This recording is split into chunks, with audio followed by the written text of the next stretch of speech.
Today, we're diving into a story that's really etched into the very fabric of the cosmos. It's an incredible tale of divine love, cosmic will, and the absolutely mind-blowing power of a single focused mind. But this isn't just a story, It really kicks off with a fundamental question, one that sets the whole stage for this epic. What does it actually take to wake a god from a trance so deep it seems impenetrable? To even begin to answer that, we've got to understand the problem. Our story starts in a universe that's basically holding its breath, a world stuck in this profound and frankly dangerous stillness. And right at the heart of this stillness is Shiva, the supreme consciousness. He's just completely overwhelmed by grief after losing his consort, Sati. So he retreats into himself, he closes his eyes, and when he does that, he pulls his awareness from the very world he's supposed to sustain. And the consequences of that, well, they were catastrophic. Think about it. Without consciousness to guide it, the creative energy of the universe has nothing to act on. The whole cycle of birth, life, and death just falters. The very fabric of existence is at risk of just coming apart. But here's the thing. A fundamental law of the cosmos was about to kick in. You see, energy can't stay inert forever. It has to seek out consciousness. And so, that divine energy that was Sati, it didn't just vanish. No way. It was reborn as Parvati, the daughter of the mountain king, Himavat.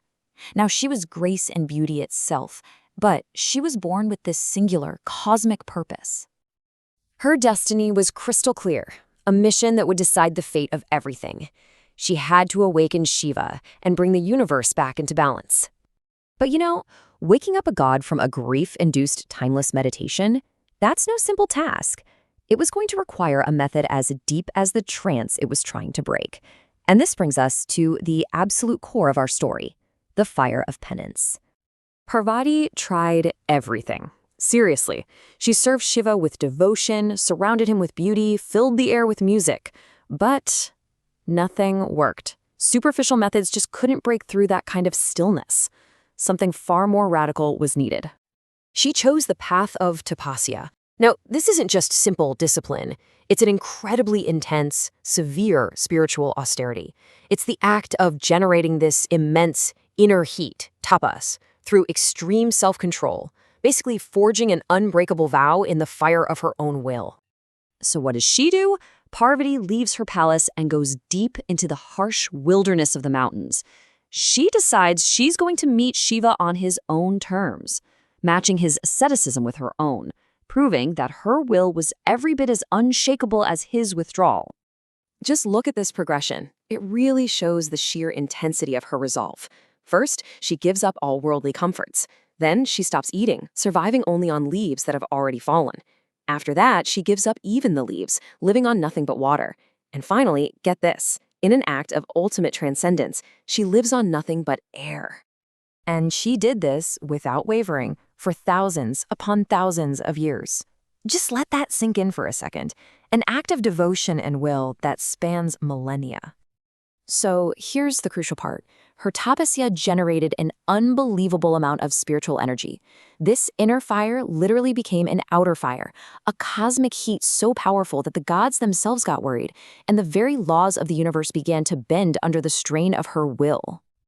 Now, a force of that magnitude cannot be ignored, not even by a god lost in meditation. The climax of our story was coming, a clash of wills that was about to reshape the entire cosmos. The heat of her devotion, the sheer raw power of her focused intent, it finally broke through Shiva's trance. He felt this immense will directed right at him, a force that mirrored his own power. And really, he had no choice. He opened his eyes. And in that moment, he didn't just see a woman, he saw Prakriti, the dynamic cosmic energy, in its absolute purest form. He recognized the unbreakable nature of her devotion and the power of her will. He accepted her, and with their reunion, consciousness and energy were one again. The universe basically let out a sigh of relief and started turning once more. But this story is so much more than a cosmic romance. Its real power is in what it symbolizes. It's like a map of reality itself. And this slide just illustrates that core philosophy perfectly. On one hand, you have Shiva, who represents Purusha, pure, static, unmanifested consciousness. And on the other, you have Parvati as Prakriti, dynamic, kinetic, creative energy. One is the potential, the other is the expression of that potential. So, their union isn't just a marriage, it is the fundamental principle of all existence.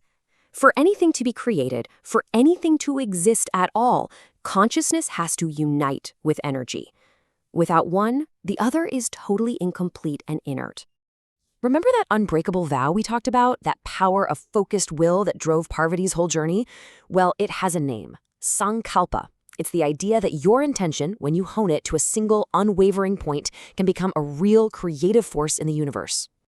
Ultimately, her story teaches us this incredibly profound lesson. It shows that achieving something truly great, whether it's spiritual or something in our own lives, it doesn't happen with half measures or superficial attempts.